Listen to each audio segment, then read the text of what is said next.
Tak pernah kau tinggalkan diriku yang lemah. Kau tetap setia menjaga hatiku dalam setiap musim. Kau selalu ada.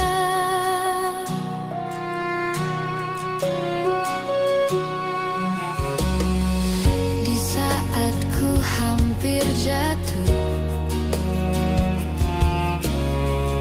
dan ku kehilangan arah, kasih-Mu memanggilku kembali padamu. Kau tetap setia di dalam. Iya, di jam laptop saya Bapak Ibu Saudari sudah menunjukkan pukul 7 tepat.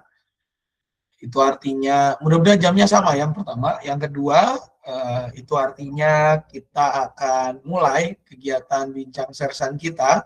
Pada kesempatan malam hari ini Bapak Ibu Saudari, bincang sersan di bulan Mei ini gitu ya. Memang sih, Pak, bukannya minggu ketiga. Ya, memang biasanya minggu ketiga. Cuman kan minggu lalu kita ingat Bapak Ibu Saudari ada malam 2 jelang Pentakosta dari hari Jumat sampai ketemu Sabtu gitu ya. Jadi mau nggak mau kita geser ke minggu ini, dan puji Tuhan di hari libur ini kita bisa kembali bertemu Bapak Ibu Saudari, di mana edisi sersan kita di bulan Mei ini kita akan memulai perjalanan masuk kepada perjanjian baru. Setelah kita di bulan April yang lalu kita menyelesaikan perjanjian lama gitu ya. Di bulan lalu, minggu ketiga bulan lalu kita membahas tentang Maleakhi gitu ya. Sekarang kita akan membahas tentang kitab Matius. Namun sebelum kita melangkah lebih jauh Bapak Ibu Saudari, kita akan bersama mengangkat sebuah pujian pembuka yang diambil dari Kidung Jemaat 242, yaitu Muliakan Allah Bapa.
Ya, Bapak Ibu Saudari, sebelum kita bersama memulai, kita akan berdoa. Mungkin pada malam hari ini secara khusus dengan hormat saya minta tolong Bang Justin ya untuk pimpin doa buka.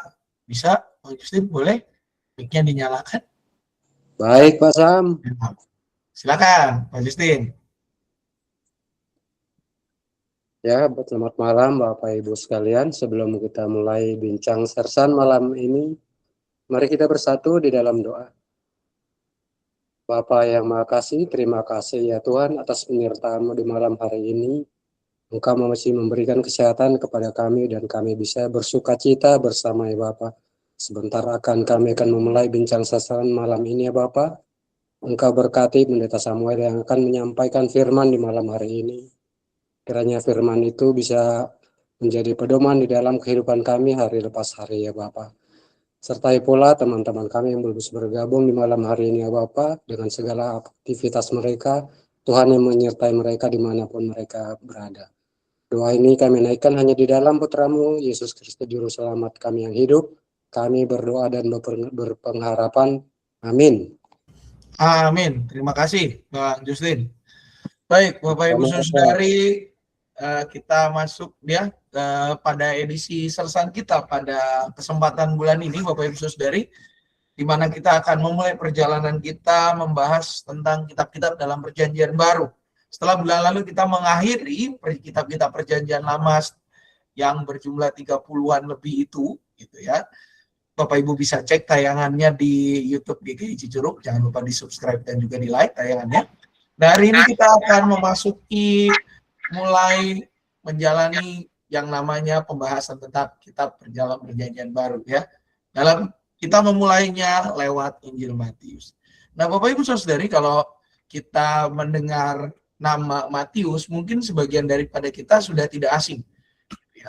Karena Matius ini adalah salah satu daripada murid Tuhan Yesus gitu ya. Di mana kalau kita ingat di sempat dibahas dalam malam doa jelang Pentakosta, bicara tentang masa lalu ya.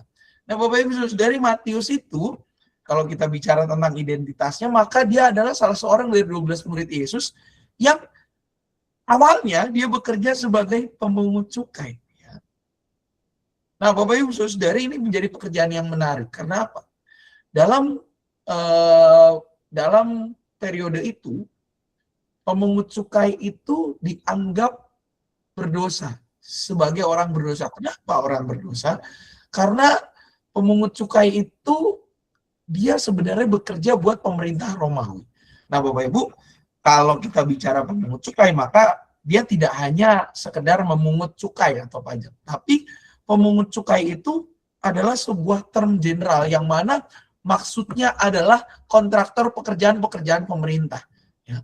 Banyak pekerjaan-pekerjaan pemerintah yang dilakukan oleh para pemungut cukai ini. Ya. Mereka jadi subkonnya lah gitu, yang menerima proyek-proyek pemerintah, yang mereka lah yang mengerjakan itu. Karena mereka bekerja untuk pemerintah atau menjadi bagian dari pemerintah, maka orang-orang ini dianggap orang yang tidak setia dengan bangsa Yahudi. Mereka adalah orang-orang Yahudi. Dianggap tidak sevisi dengan bangsa Yahudi. Sehingga apa? Mereka dianggap sebagai pendosa. Ya, mendukung kebijakan penjajah. Nah, namun di sisi lain Bapak Ibu Saudari, pemerintah Romawi juga tidak menganggap mereka terlalu penting-penting amat. Ya, banyak ketidakjujuran terjadi. Kalau kita bicara tentang markup Bapak Ibu Saudari, itu bukan hanya terjadi hari ini. Sudah dari zaman Tuhan Yesus sudah ada yang namanya markup anggaran.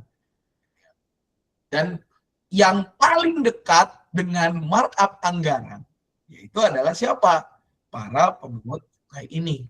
Ya, karena mereka adalah kontraktor-kontraktor pemerintah. Ya, governmental contractors. Jadi ya Matius sebagai salah satu orang yang pernah bekerja di sana, kena anggapan seperti itu juga. Nah, tapi Bapak Ibu Saudari, kalau kita lihat dalam Matius 9 ayatnya yang ke-9, bagian itu tidak menjadi masalah buat Yesus. Karena apa? Karena dari pekerjaan itulah Yesus memanggil Matius untuk bisa bekerja. Ya. Di mana kalau kita lihat di dalam Matius 9 ayat 9, jelas Yesus itu ngomong gitu ya. Setelah Yesus pergi dari situ, memulihkan orang lumpuh dalam ayat 1 sampai dengan 8, ia melihat seorang bernama Matius duduk di tempat pemungutan cukai. Lalu ia berkata kepadanya, ikutlah aku. Matius pun bangkit dan mengikuti dia. Nah, Bapak Ibu Saudari, ini panggilan yang tidak hanya mengubah hidup Matius, tapi juga apa? Matius menjadi saksi yang penting. Dan bahkan oleh karena itu, dia dimampukan menjadi penulis Injil. Yang apa? Dia memperkenalkan Yesus kepada banyak orang. Tidak hanya kepada komunitasnya saja. Matius itu kan komunitas yang membaca Injil Matius, yang menjadi sasaran dan tujuan Injil Matius adalah komunitas Yahudi.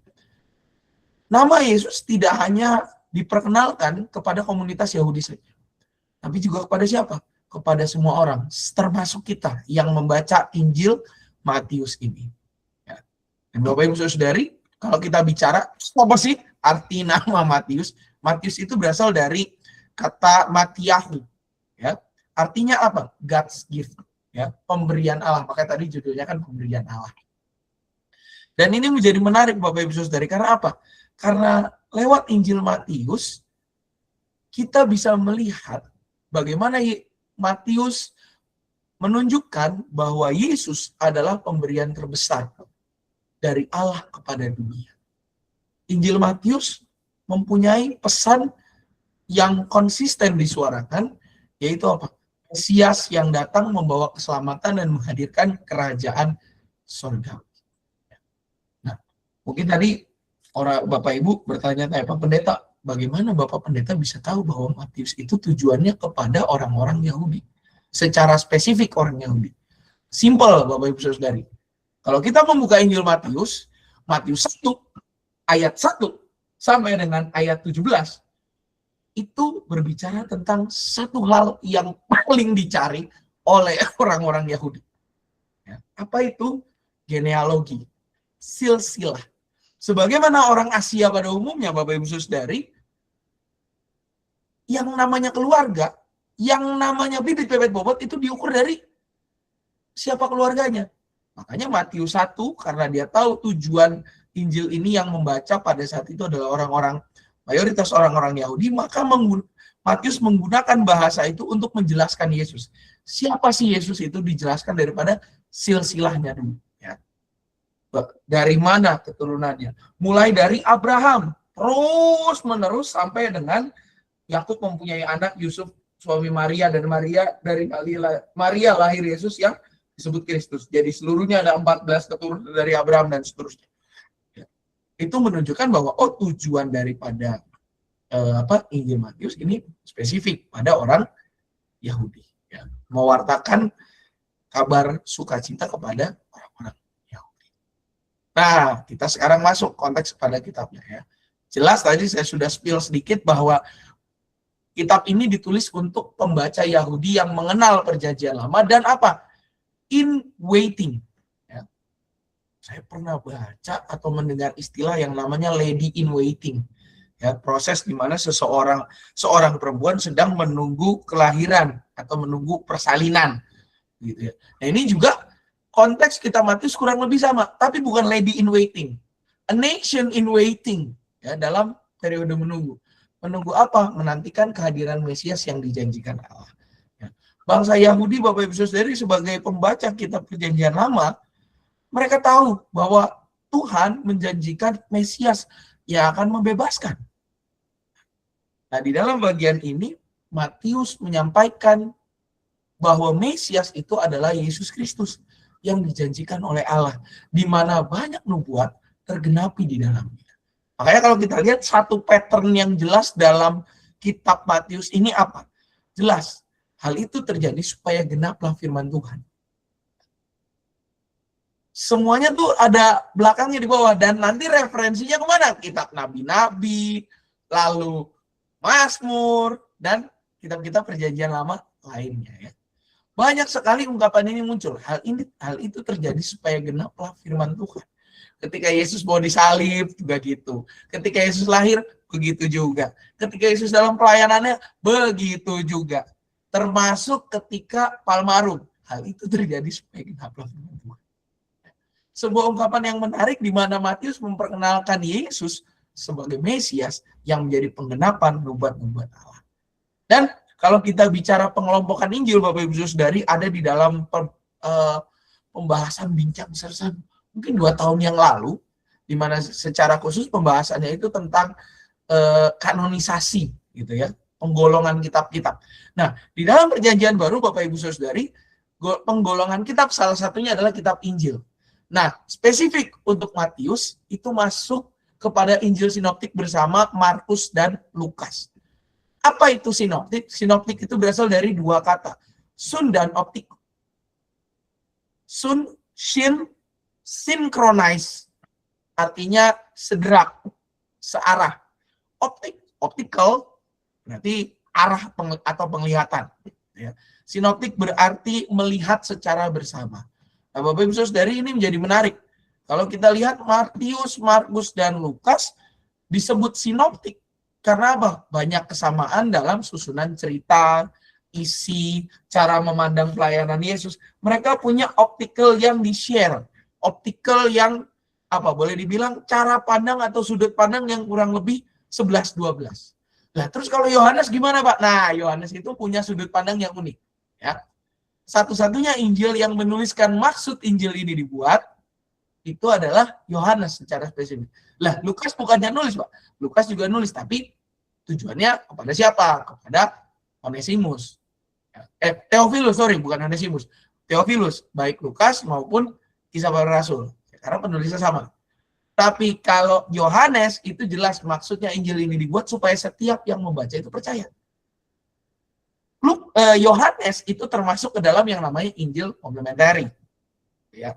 Injil yang melengkapi perjalanan Injil-Injil sinoptik ini. Karena dia punya perspektif yang berbeda yang menekankan pada personality Yesus. Nanti ada waktunya lah kita bahas. Mungkin 2-3 bulan dari sekarang. Nah, kembali kepada Matius, Bapak Ibu Saudara. Matius ini adalah Injil sinoptik bersama dengan Markus dan Lukas. Karena apa? Susunan cerita, isi, cara memandang pelayanan Yesus. Bahkan mungkin Bapak Ibu Saudara yang mendalami sedikit-sedikit tentang perjanjian baru akan menemukan bahwa sumbernya pun mereka share bersama-sama, ya, share source. Nah, juga Bapak Ibu Saudari walaupun sinoptik tapi punya penekanan masing-masing ya. Kalau kita lihat Markus selain lebih singkat dan umurnya lebih senior, Markus itu menonjolkan apa? Yang ditekankan, yang jadi ciri khas itu adalah tindakan pelayanan. Kalau Lukas, Bapak Ibu Saudari, Lukas itu lebih menekankan apa? Menekankan pada orang-orang kecil. Kasih Allah yang juga bagi semua. Nah, Matius ini apa tekanannya? Kalau Matius itu tekanan pada Mesias dan Raja yang menggenapi janji Allah. Mesias yang mau turun, menderita, dan mau bekerja untuk menggenapi janji Allah. Menggenapi apa yang ia nubuatkan. Melalui para nabi, dalam perjanjian lama. Makanya kutipan tentang penggenapan nabi itu banyak di dalam Injil Matius. Nah, di dalam harapan akan pembebasan dan pemulihan bangsa Israel, Bapak Ibu Saudara, Injil Matius itu memperkenalkan Yesus bukan sebagai Mesias politik. Harapan orang-orang Israel pada zaman itu, Bapak Ibu, adalah Mesias politik yang memang betul-betul membebaskan dan memerdekakan Israel. Namun Bapak Ibu Saudari, Matius itu memperkenalkan Yesus enggak seperti itu. Bahwa dia betul seorang Mesias. Dia adalah Mesias, bukan seorang. Dia adalah Mesias. Tapi apa? Dia Mesias yang lebih daripada sekedar politik. Karena apa? Karena dia memastikan masa depan seluruh dunia. Memastikan keberlanjutan kehidupan semua ciptaan Allah di dunia. Dia tidak datang dengan kekuasaan dunia. Kelahirannya bahkan di tempat yang hidup. Tapi apa? Yesus datang sebagai Raja Surga yang rela melepaskan apa yang ia miliki itu karena kasih yang begitu besar. Dia membawa kasih, dia membawa pengampunan, dan juga dia membawa perubahan dan pembaharuan dalam hal kehidupan. Nah, kalau kita lihat maksud dan tujuannya itu apa kira-kira Bapak Ibu Saudari? Setiap kitab pasti punya maksud dan tujuan, termasuk juga kitab atau Injil Matius inilah, Pak. Jelas dong kalau yang namanya firman Tuhan, tujuan dan maksudnya itu kan memperkenalkan siapa itu Allah. Ya, itu tujuan umum, tapi kalau tujuan khususnya ada beberapa ya. Nah, Bapak Ibu Saudari bicara tentang tujuan khusus daripada kitab Matius, yang pertama adalah dia mau menunjukkan yang pasti ya. Menunjukkan bahwa Yesus itu Mesias yang dijanjikan Allah. Bahwa yang dinubuatkan Allah itu Yesus. Dialah yang menggenapi semua. Dan juga bahwa Yesus menggenapi seluruh nubuat dalam perjanjian lama. Makanya kan tanda-tanda Mesias itu ditonjolkan betul dalam Injil Matius ini. Bapak Ibu Saudari. Tanda Mesias itu buat orang Israel kan satu, dia bisa melakukan mujizat. 2, dia bisa mengajar, gitu ya, mengajar dan memulihkan. Itu kan tanda-tanda Mesias. Dia bisa mengusir setan, tanda Mesias juga. Tiga-tiganya termelengkapi dan dia punya kuasa bahkan menghidupkan orang mati, itu sudah tanda Mesias. Gitu ya. Dan Yesus punya semua tanda itu. Dia mengajar iya, memulihkan atau melakukan mujizat iya, menyembuhkan orang sakit, ya. Lalu juga mencelikkan mata orang buta, iya. Membuat orang lumpuh berjalan, iya. Bahkan membangkitkan orang mati. Lazarus itu kan dibangkitkan. Ini udah ada tanda-tanda Mesias dalam diri Yesus. Dan lalu Matius kita bisa melihat bagaimana tanda-tanda itu digenapi. Dan juga Bapak Ibu Saudara, Injil Matius itu tujuannya juga untuk mengajarkan. Ada bagian section namanya khotbah di bukit. Kalau Bapak Ibu kenal ya. Di dalam Matius 5 ya, mulai dari pasal 5 sampai dengan pasalnya yang ke-7. Khotbah di bukit. Nah, Bapak Ibu Saudari, kalau kita bicara tentang khotbah itu kan bahasa, kalau kita bicara ininya, lecture, mengajar.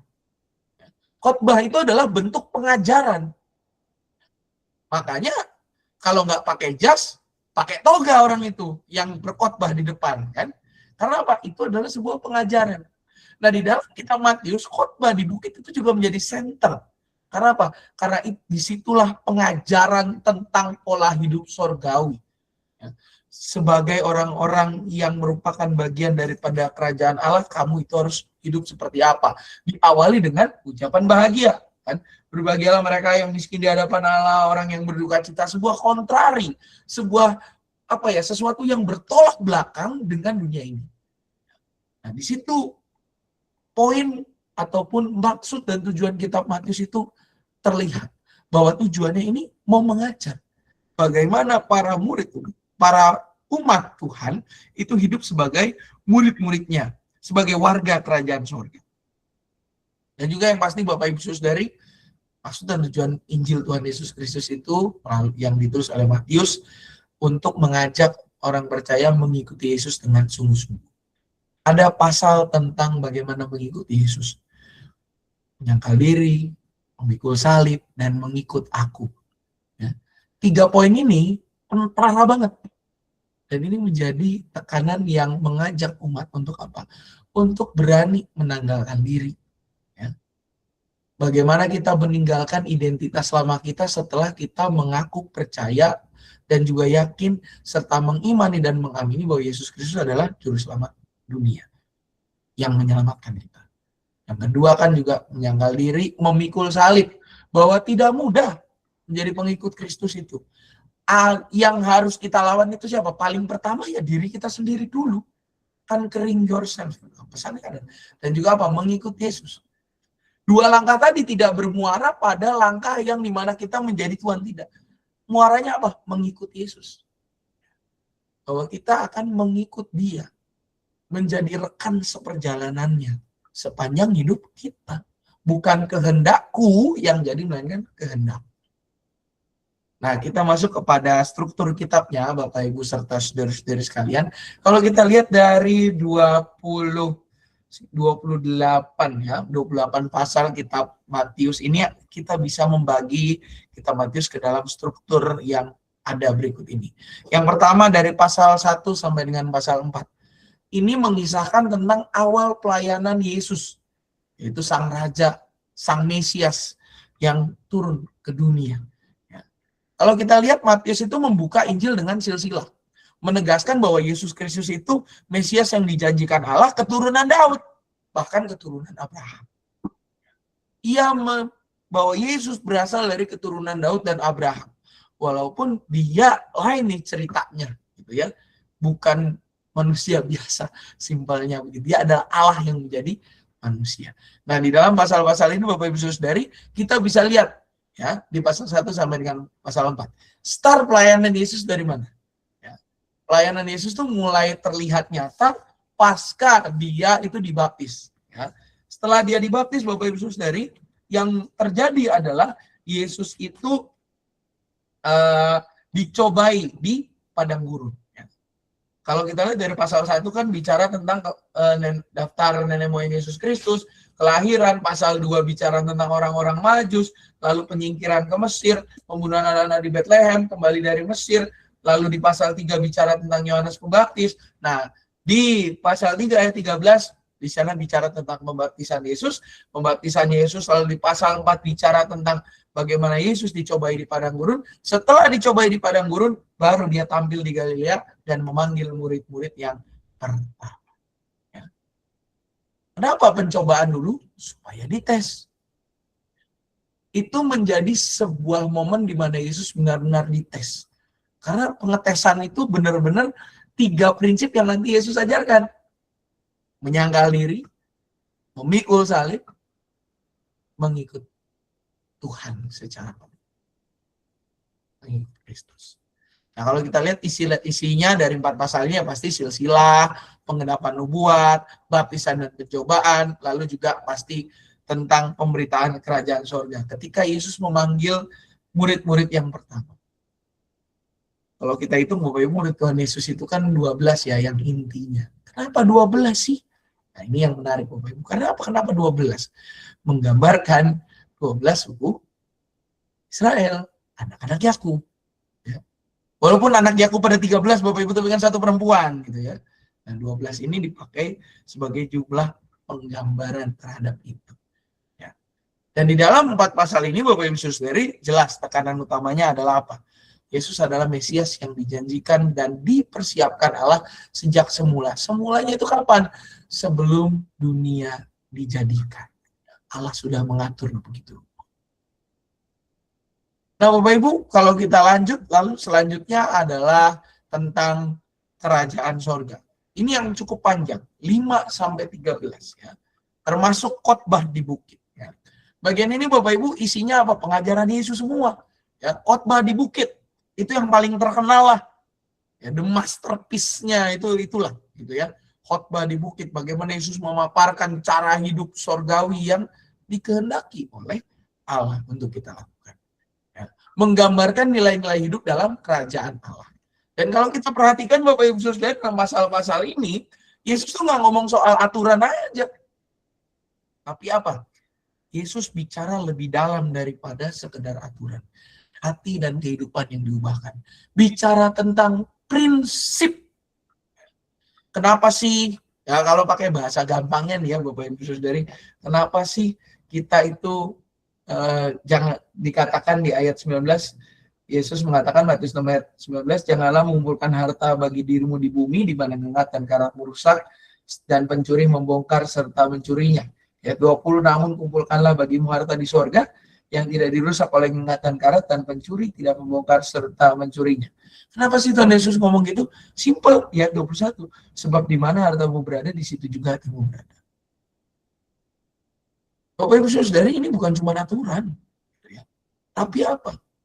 Bahwa yang namanya beriman, itu berkaitan juga dengan kemana fokus hidup kita.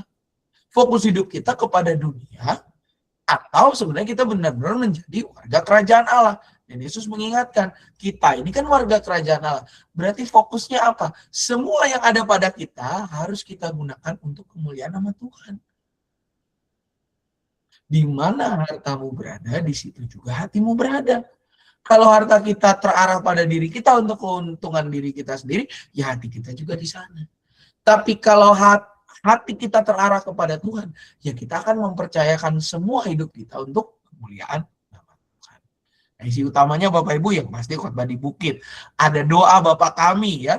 Tidak hanya sekedar doa Bapa kami ini Bapak Ibu. Kalau kita perhatikan di situ kan ada dikatakan, masuklah ke dalam ruang tersembunyi. Doa Bapa kami ini juga jadi kritik. Kritik terhadap apa? Kritik terhadap para ahli Taurat yang berdoa di pasar dan lingkungan jalan-jalan. Kalau kita ingat ya. Dan mereka berdoa keras-keras untuk apa? Menunjukkan identitas mereka. Simpelnya Bapak Ibu, misalnya nih saya tiba-tiba jalan nih di perempatan dekat gereja tuh. Gitu ya. Di perempatan atau di pertigaan dekat gereja atau di pasar Cicurug. Udah pakai stola, pakai toga. Doa kencang-kencang. Buat nunjukin apa? Oh, nunjukin bahwa saya tuh pendeta. Itu yang ditegur oleh Yesus. Lewat Bapak kami. Gak perlulah kita nunjukin kayak gitu. Kenapa? Bapamu yang tersembunyi itulah yang akan membalasnya kepadamu. Gak usah kita tunjukin. Itu kalau mau hilang dalam semalam, hilang. Kritik gitu. Di bukit juga merupakan sebuah kritik terhadap gaya hidup ya zaman itu. Lalu Bapak Ibu Saudara ada perumpamaan kerajaan sorga ya. Banyaklah perumpamaan tentang biji sesawi, perumpamaan tentang banyaklah gitu ya. Kalau di TB lama dikatakan sebagai hal kerajaan sorga. TB lama kan begitu. Ya, itu perumpamaan selalu diawalin kayak gitu. Dan juga panggilan menjadi murid ya, di mana Yesus memanggil murid-murid dan juga mengarahkan kehidupan mereka. Karena utamanya Bapak Ibu Saudari dalam pasal 5 sampai 13 itu apa? Bahwa menjadi pengikut Yesus atau sebagai orang yang percaya kepada Kristus berarti kita harus berubah cara hidupnya. Beda. Nah, ada lagi tuh yang namanya show off. Nah, ya kadang kita menunjukkan sesuatu perlu kita menunjukkan, tapi yang nggak sampai menjadikan itu sebagai yang utama. Ya kita nunjukin nunjukin baju kita ya kadang ada perlunya juga gitu ya, menunjukkan bahwa kita pakai baju gitu kan.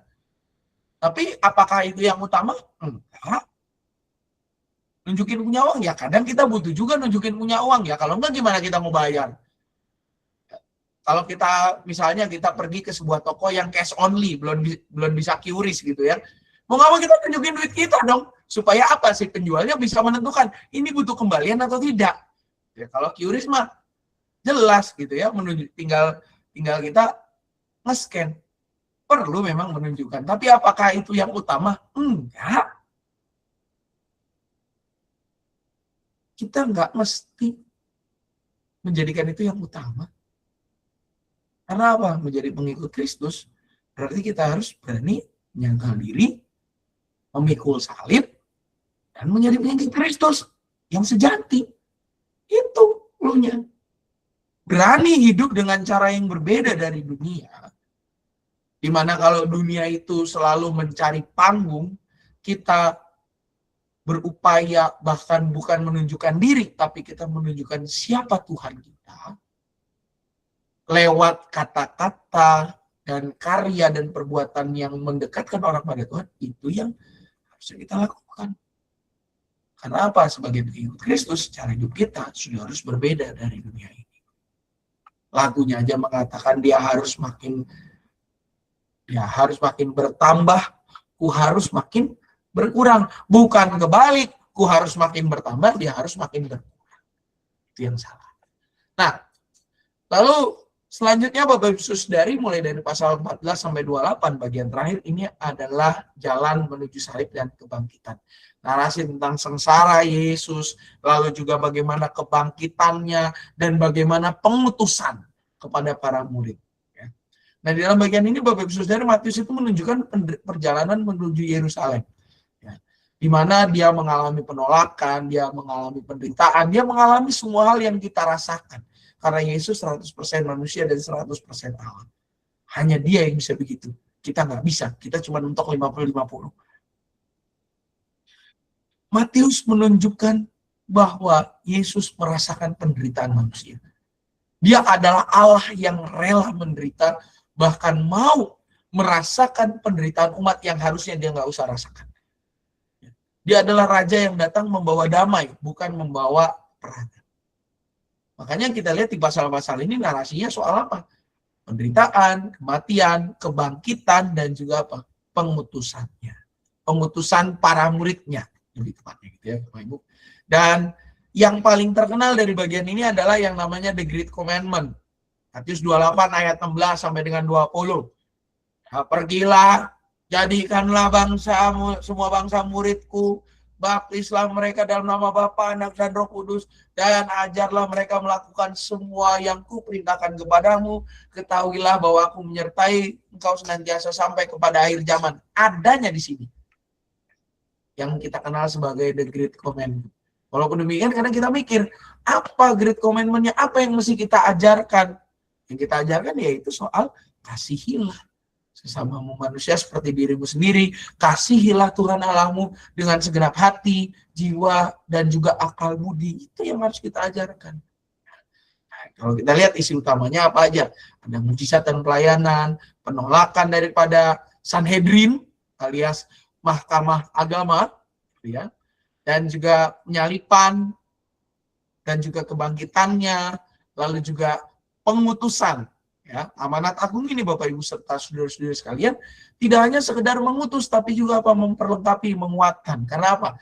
Poin terakhirnya adalah aku menyertai kamu senantiasa sampai kepada akhir zaman. That's the main pointnya. Ketahuilah aku menyertai kamu senantiasa sampai akhir zaman. Itu poin utamanya, bahwa penyertaan Yesus tidak berhenti. Walaupun dia sudah meninggalkan kita, dia tetap menyertai dan menolong kita untuk melakukan tugas-tugas itu. Ya, pergilah menjadikan semua bangsa murid. Berarti kita membawa pesan, menjadi brand ambassador-nya Allah. Bagaimana kita menginjili orang. Nah, itu kan menginjili di situ. Makna evangelisasi. Makna penginjilan itu kan menjadikan semua orang murid Allah. Berarti apa? Semua orang bisa mengerti tentang kasih kepada Allah dan kasih kepada sesama. Yang ditunjukkan apa? Gimana cara orang supaya bisa menjadi murid Allah? Ya kita demonstrasikan itu lewat kehidupan keseharian kita. Pikiran kita, perkataan kita, perbuatan kita, sikap dan karakter kita. Karakter nggak bisa diubah, Pak. Siapa bilang? Petrus bisa. Itu menunjukkan perubahan karakter dalam kehidupan 12 murid. Semua karakternya berubah. Kecuali ya satu memang gitu ya. Kalau itu kan memang sudah ditentukan. Ini menjadi poin. Ya. Tidak hanya sekedar bagaimana kita mendemonstrasikan lewat pikiran, perkataan, perbuatan, sikap, dan karakter kita, membuat orang menjadi murid Tuhan, kita juga membaptis. Membaptis itu apa? Menjadi tanda. Baptisan adalah tanda bahwa orang itu adalah milik Tuhan, warga kerajaan Allah. Tidak hanya sekedar kita demonstrasi, kita membawa orang untuk memiliki tanda, tapi juga apa? Ajarlah mereka melakukan. Nah, ini yang kadang PR-nya nih. Orang udah mager tuh kalau ada yang namanya ajarlah mereka melakukan. Kalau membawa canvassing oke lah, masih kuat kita. Lalu juga membaptiskan bahwa orang untuk cukup semangat. Tapi kalau ada yang namanya mengajar, kayaknya PR tuh. Karena apa? Nggak ada selesainya. Yang namanya sekolah nggak selesai, Bapak Ibu Saudari. Nggak ada beres-beresnya sekolah. Sekarang aja kalau kita lihat Bapak Ibu Saudari, anak-anak kita SD, mulai dari TK lah, dia 13 tahun wajib belajar. TK, SD, SMP, SMA. SMA ilmunya juga masih kurang. Kuliah, sarjana ilmunya kadang masih kurang. Kuliah lagi, master. Kadang ada yang kuliah sarjana lagi, ada. Masih kurang juga ilmunya. Sarjana lagi sudah, masternya ter gitu ya. Sudah, akhirnya apa? Doktoral. Masih kurang juga, ya sekolah terus. Dan yang namanya kehidupan kan kita nggak selesai sekolahnya, Bapak Ibu. Jam 7, kita belajar bernapas dengan pelan. Jam 8 jantung kita deg-degan. Gara-gara apa? Mungkin baca berita atau apa. Kan gitu. Setiap jam ada sekolahnya sendiri. Itu Bapak Ibu Saudari yang menjadi amanat agung. Ajarlah mereka melakukan. Walaupun nggak kelar-kelar, walaupun nggak mudah, tapi apa? Jelas di situ apa? Janji Tuhan. Aku menyertai kamu senantiasa sampai kepada akhir zaman. Sampai hidupmu berakhir, aku menyertai engkau. Hidupmu berakhir pun, aku sudah memastikan tempat buat engkau. Itu. Makanya tekanan utamanya di sini Bapak Ibu Saudari, Yesus adalah Raja yang menang. Di mana kemenangannya itu bukan lewat peperangan, bukan lewat angkat senjata, nggak main pingpong rudal gitu ya. Tapi apa? Dia kasih lewat pengorbanan dan kebangkitan. Seperti air yang menggerus batu pelan-pelan. Gitu ya. Itu taktiknya Yesus. Dan dari bagian ini Bapak Ibu Saudari kita bisa lihat ada beberapa pokok teologis yang diungkapkan dalam kitab Matius ya dari 28 pasal ini. Yang pertama adalah Yesus adalah Mesias dan Raja dari kerajaan surga. Jangan ngomong kerajaanku bukan dari dunia ini. Jelas, saya itu raja. Tapi bukan dari dunia ini. Kalau dari dunia ini ya pasti udah diserang dong yang menyalibkan saya. Tapi apa? Yesus memilih jalan derita. Karena apa? Dia mau menggenapi apa yang Allah nubuatkan. Di mana dia yang diurapi, Mesias itu kan juru selamat yang diurapi, makanya dibaptis Yesus itu menunjukkan bahwa Allah memenuhi janjinya lewat Yesus. Ya, di mana dia menggenapi janji-janji Allah dalam perjanjian lama. Dan Bapak Ibu Saudari, ini yang juga penting. Di dalam kitab Matius yang namanya kerajaan Allah, itu nggak cuma sekedar space yang berbeda atau tempat yang berbeda. Tapi apa? Kerajaan Allah bisa kita hadirkan dalam dunia ini. Dengan cara apa? Lewat menghidupi dan melaksanakan pengajaran-pengajaran Yesus. Jelas, Allah inginnya kasih karena Allah adalah kasih. Kerajaan Allah kita bisa hadirkan lewat situasi yang saling mengasihi. Nah, Bapak Ibu juga di dalam kitab Matius jelas poinnya adalah kalau kita menjadi murid Yesus berarti kita hidup dalam ketaatan dan kasih. Kita harus menjadi orang-orang yang berani berkomitmen. Bagaimana kita saling mengasihi, saling menolong dan menopang. Dan juga kalau kita bicara tentang Injil ini ditujukan kepada siapa? Jelas statementnya adalah ditujukan kepada semua bangsa. Tidak terkecuali. Kepada semua bangsa. Semua harus menerima Injil Tuhan. Bukan cuma semua bangsa, tapi semua ciptaan. Bahwa kabar baik itu disampaikan kepada dunia. Bukan hanya kepada manusia. Semua menjadi penerima kabar baik. Apa yang bisa kita kaitkan dengan kehidupan kita saat ini? Bagaimana relevansinya? Dari Injil Matius kita bisa belajar Bapak Ibu Saudari bahwa yang namanya mengikut Yesus itu nggak cuma soal percaya. Percaya itu baru satu langkah. Kamu percaya Yesus? Ya, saya percaya. Baru satu langkah. Langkah berikutnya setelah percaya apa? Kita hidup sebagai murid-muridnya yang nyata. Bagaimana kita menghidupi pengajarannya, kita benar-benar mau menjadi pelaku-pelaku firman yang nyata. Nah itu, mengikuti Yesus secara real. Yang kedua, Bapak Ibu Saudari juga, yang namanya kerajaan Allah itu nggak selamanya dimulai dari sesuatu yang jauh. Tapi juga bisa dimulai dari yang sederhana, yaitu apa? Perubahan hati, tindakan hidup sehari-hari. Kita sudah bisa menghadirkan kerajaan Allah ketika kita mengubah gaya. Dan juga kita bisa lihat dari Injil Matius bahwa Tuhan itu bisa pakai siapa aja. Orang yang dipandang rendah, mereka yang dianggap remeh, itu bisa jadi berkat, jadi alat Tuhan. Mereka yang katanya nyanyinya nggak keluar suara, itu bisa jadi alat Tuhan. Jangan-jangan cara kita salah. Jangan-jangan orang itu tidak nyanyi, tidak keluar suara bukan karena apa? Karena kita men-treat dia salah. Ya, Bapak Ibu Saudara, satu kali ketika bicara tentang waktu itu saya ingat banget ya, ada momen pelajaran nih di kampus saya dan namanya pelajaran paduan suara. Ya. Loh, Pak Pendeta ikut gitu ya, ikut walaupun suara saya hancur lebur karena itu mata kuliah wajib, mau tidak mau, suka tidak suka, bisa tidak bisa ikut. Ya. Ada teman saya yang nyanyi tidak ada suaranya, ya. Bukan tidak ada suaranya, terlalu lembut. Ya. Bingung kita ini, kok lembut sekali orang ini nyanyi gitu ya. Saya aja yang suaranya hancur lebur gini masih kadang dipercayakan tembak not gitu ya. Oh ya ini nanti naiknya ke sini nih segini nih.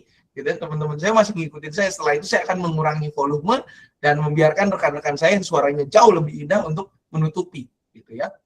Nah ini teman saya, kok ini tidak ada suaranya orang ini gitu ya. Saya panggil, kamu sini dulu. Kenapa? Kamu duduk sebelah saya tapi kok tidak ada suaranya nyanyi.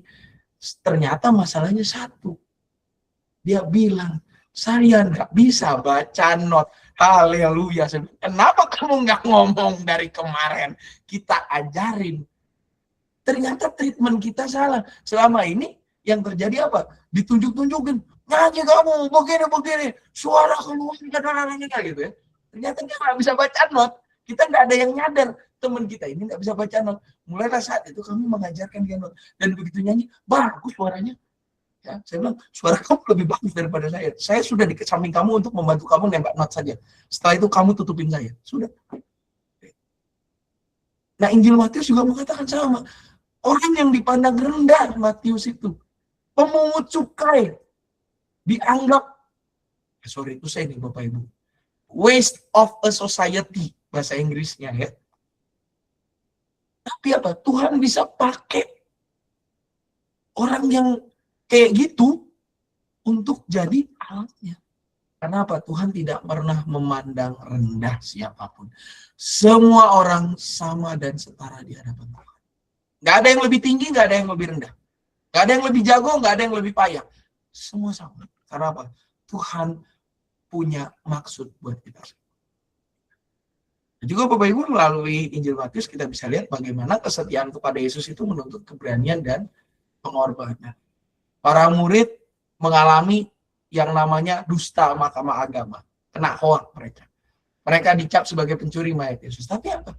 Nggak masalah, karena mereka tetap percaya dan bahkan Yesus menunjukkan kepada mereka, saya bangkit. Yang bikin dusta siapa? Mahkamah agama. Menuntut keberanian loh itu Bapak Ibu Saudara, dan juga pengorbanan. Nggak gampang hidup di bawah tekanan. Main bola diserang terus, nggak gampang. Karena kita selalu mikir, kapan saya bisa nyetak gol, kapan saya bisa lari bawa bola. Tapi, kalau kita mau setia, pasti ada waktunya segala sesuatu akan terima. Dan di dalam bagian ini kalau kita lihat Bapak Ibu, buat relevansi kita hari ini adalah apa? Matius mengingatkan, Yesus tuh nggak cuma tokoh sejarah. Yesus bukan saja guru agama. Ya memang dia adalah guru gitu ya. Yesus adalah Raja yang hadir. Dia tidak hanya hadir, tapi dia juga membawa kehidupan baru. Seperti Matius yang meninggalkan meja cukainya, kalau kita baca di Matius 9 tadi. Kita dipanggil untuk merespon itu dengan hidup yang sungguh-sungguh mengikut dia. Tidak lagi mengukur segala sesuatu berdasarkan standar pribadi. Tidak lagi melihat segala sesuatu dalam kacamata untuk kepentingan diri. Mengikut Kristus itu berarti kita meninggalkan pola lama. Meninggalkan yang dahulu, yang istilahnya tidak relevan lagi di belakang kita. Dan berlari menuju kepada Allah. Memfokuskan diri untuk kemuliaan nama Tuhan. Injil Matius mengajarkan dan mengajak kita untuk menjadi murid yang total, menjadi pengikut Kristus yang berani berkorban, berani berubah, berani meninggalkan identitas lama, bahkan berani untuk mengikutnya sepanjang kehidupan kita. Nah, Bapak Ibu Saudara-saudari, ada juga selain daripada relevansi hari ini, ada beberapa fakta menarik juga terkait Injil Matius. Yang pertama, Matius itu sering dibilang Injil yang paling Yahudi, Bapak Ibu. Kenapa? Sistematikanya jelas banget. Ya, dia menjawab kegelisahan orang-orang Yahudi pada saat itu, orang Israel. Ya, di mana dia menunjukkan Yesus itu sebagai Mesias yang dijanjikan Allah lewat cara-cara yang diterima oleh orang Yahudi. Dan kerajaan sorga itu frasa yang Matius banget. Hal kerajaan sorga, seumpama kerajaan sorga, nah, itu Matius banget lah itu. Udah, oh ini pasti Matius ini. Ini mah kita dengar itu, oh ini Injil Matius nih. Ya, langsung kebayang di kepala. Dan dibanding Injil-Injil yang lain, Bapak Ibu Saudari, Injil ini sangat banyak memuat pengajaran Yesus Kristus. Cukup kaya dibanding yang lain-lain. Dibanding Yohanes itu lebih banyak identitas dan relasi. Lukas lebih banyak catatan lengkap, walaupun catatan lengkap, tapi penekanannya, spesifikasinya beda dengan Matius. Markus apalagi paling singkat gitu ya. Pengajaran Yesus, apalagi dengan khotbah di bukit, walaupun khotbah di bukit di Lukas juga ada gitu ya, tapi yang khas itu adanya di Matius. Doa Bapa kami di Lukas juga ada. Di Lukas juga ada tentang doa Bapa kami. Tapi apa? Yang khas itu adanya di Matius. Dan juga Bapak Ibu Saudari, Injil dibanding yang lain, kalau kita lihat orang kisah tentang orang Majus itu adanya di mana? Matius doang. Ya. Hanya ada di Matius tentang orang Majus dari timur. Kok gitu sih Pak? Sederhana. menekankan pesan bahwa kelahiran Yesus itu dirayakan oleh semua orang, tidak terkecuali. Bahwa Allah menyatakan nubuatnya, penggenapan nubuatnya tidak hanya kepada bangsa Yahudi, tapi juga kepada bangsa-bangsa lain di sekitar. Orang Majus itu bukan penganut agama Yahudi. Mereka penganut Zoroaster yang ahli perbintangan. Berarti apa? Injil kerajaan surga juga berbicara kepada mereka. Makanya kan mereka mengikuti bintang itu ada raja yang lahir. Di Lukas nggak ada bagian ini, Markus apalagi. Tapi di Matius jelas bahwa Injil itu diberitakan kepada seluruh dunia. Salah satunya apa? Kelahiran Yesus dinyatakan juga kepada orang-orang non-Yahudi. Orang-orang Zoroaster itu. Orang-orang Majus yang bawa persembahan yang banyaknya bukan main. Nggak ada yang tahu jumlah fixnya Bapak Ibu Saudara sampai hari ini. Emas, menyan, dan mur yang dibawa nggak tahu. Yang kita tahu hanya jenis persembahannya. Apakah yang bawa 3 orang? Nggak tahu juga. Yang jelas apa? Yang jelas persembahannya emas, kemenyan, dan mur. Jenisnya itu. Jumlahnya berapa? Yang bawa berapa? Nggak ada yang tahu. Tapi ada sebuah penafsir yang mengatakan yang pasti ini menggemparkan dunia. Karena apa? Karena karavan yang dibawa itu banyak. Emasnya bisa berkilo-kilo. Menyannya juga banyak. Dan mur, bukan mur baut ya Bapak Ibu. Beda nih gitu ya. Bukan mur baut, lain. Ini ini rempah-rempah gitu ya untuk wewangian jenazah. Itu juga untuk raja. Untuk raja yang lahir. Jadi Bapak Ibu Saudari, bagian akhir itu menjadi the great commandment. Ketahuilah, aku akan menyertai engkau senantiasa sampai kepada akhir zaman. Itu menjadi penutup daripada Injil Matius. Ini yang bisa saya bagikan Bapak Ibu Saudari dalam bincang sersan kita di edisi kali ini. Barangkali Bapak Ibu Saudari ada yang mau bertanya atau memberikan tanggapan atau juga mau hal-hal lainnya terkait Injil Matius, dipersilakan Bapak Ibu Saudari bisa mengaktifkan mikrofon atau mengetik di kolom chat.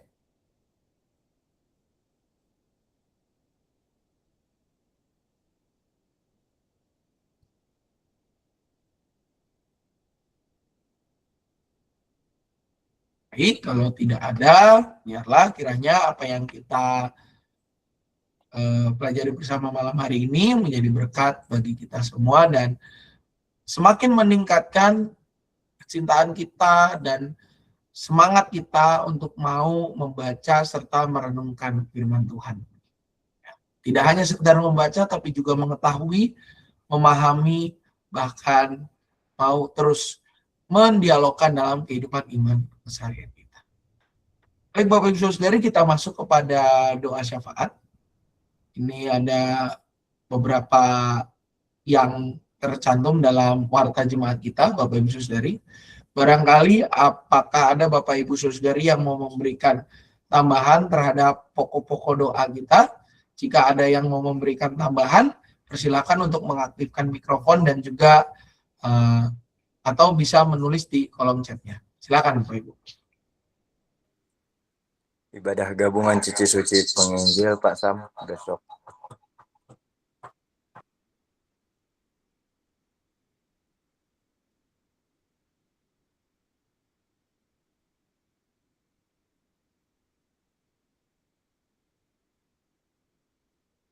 Oh baik Pak, ada lagi Pak Ibu?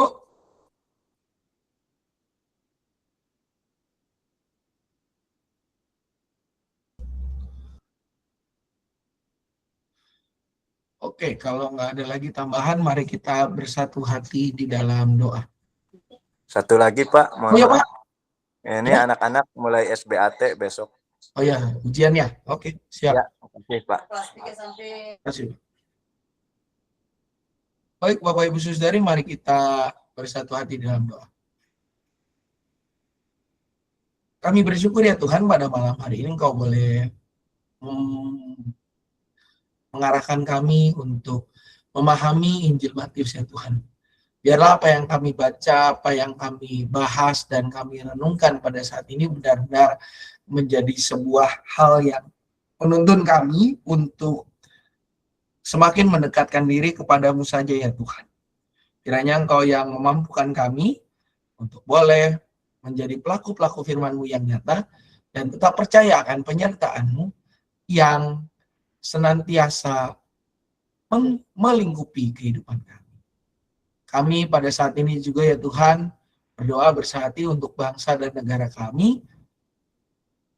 Di tengah segala situasi dan kondisi yang terjadi, kiranya Tuhan yang boleh terus mengurapi para pemimpin kami, agar setiap kebijakan yang mereka hasilkan, keputusan-keputusan yang dikeluarkan, bukan untuk kepentingan pribadi, melainkan untuk kepentingan bersama. Kami juga berdoa memohon kekuatan agar Engkau memakai kami, membangun bangsa dan negara ini, lewat segala hal yang dapat kami kerjakan dan kami lakukan. Kami juga berdoa ya Tuhan, bagi gereja kami, kegiatan-kegiatan ke depan, termasuk untuk SAL dan Bina Praremaja tanggal 16 Juni yang akan datang, kebaktian-kebaktian, baik baktian minggu, remaja, baktian anak atau sekolah minggu, lalu juga kebaktian umum, dan juga kegiatan-kegiatan gereja lainnya. Kiranya Tuhan yang sertai dan atur agar semua boleh berjalan untuk kemuliaan nama-Mu saja. Setiap umat yang terlibat di dalamnya, termasuk para karyawan kami. Kiranya Tuhan yang senantiasa memberkati setiap mereka dan memakai mereka semua untuk menjadi alat berkat. Kami juga teringat ya Tuhan akan rekan-rekan kami yang dalam kondisi sakit maupun dalam masa pergumulan, diantaranya untuk Bapak Wesley Amor Matondang, Bapak Agus Irianto, Bapak Willy Hartono, Oma Lena, Ibu Sri Ningsih, Ibu Wahyuni Christine Saragi, Ibu Tina, Ibu Misda Pandiangan, Ibu Ninik, Ibu Imelda, Ibu Tukiem, Ibu Elsawati Purba, Saudari Halpra Pedora Nababan, Saudari Epi Satriani, Saudara Jonathan Sitohang, Saudara Nathanael Simanungkalit, dan juga rekan-rekan kami yang lain yang mungkin dalam pergumulan terkait pekerjaan, terkait pendidikan, khususnya anak-anak kami yang akan ujian ya Tuhan, atau mereka yang juga sedang menentukan kemana mereka akan melanjutkan pendidikan, mereka yang bergumul dalam pergumulan pribadi lainnya. Kiranya Tuhan juga yang terus sertai dan terus menolong mereka, agar hidup mereka senantiasa berpaut kepadamu saja. Keluarga yang mendampingi, kiranya Tuhan kuatkan, dan juga kiranya Engkau memakai setiap kami untuk menjangkau mereka, mewartakan sukacita dan damai sejahtera daripadamu saja. Kami juga berdoa bagi rekan-rekan kami yang berulang tahun dalam minggu-minggu ini ya Tuhan, biarlah Tuhan pakai mereka menjadi alat berkat-Mu, dan biarlah dimanapun mereka Engkau tempatkan, mereka benar-benar memancarkan terang kasih-Mu saja. Kami juga menyerahkan diri kami ke dalam tangan pemeliharaan-Mu saja ya Tuhan, termasuk juga kegiatan-kegiatan kami seperti Cici Suci dan kegiatan lainnya, ke dalam tangan pemeliharaan-Mu saja. Jadilah pada kami seturut dengan kehendak. Doa yang jauh dari sempurna ini hanya kami satukan dalam nama Tuhan Yesus Kristus, Sang Firman yang hidup, Juru Selamat kami berdoa dan berpengharapan. Amin. Baik Bapak Ibu serta saudara-saudara sekalian, kita akan mengakhiri kegiatan kita dengan mengangkat sebuah pujian yang diambil dari PKJ 55, yaitu Hai Puji namanya, akan menjadi pujian penutup kita.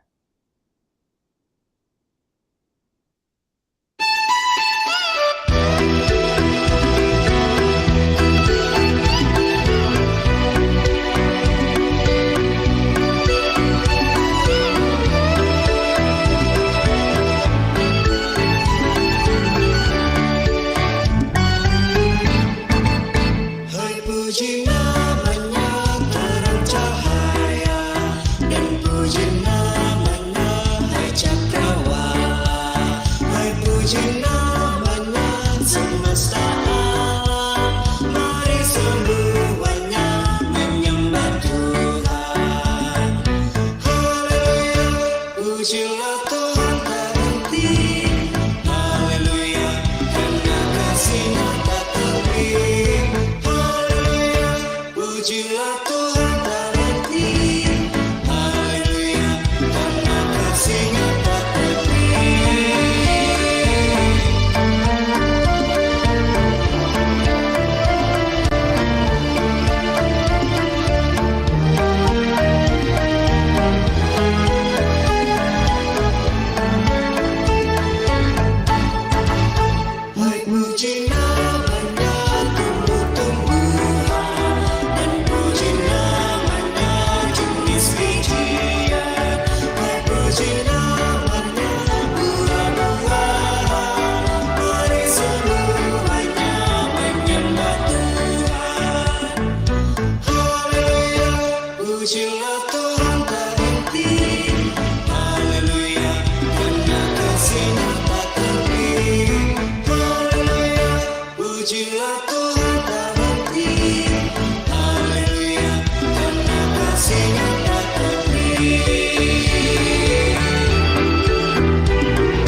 baik Bapak Ibu Saudara-saudara sekalian, sebelum ruang online ini ditutup, saya mungkin menyampaikan beberapa pengumuman. Yang pertama terkait ini kegiatan kita nih, gitu ya.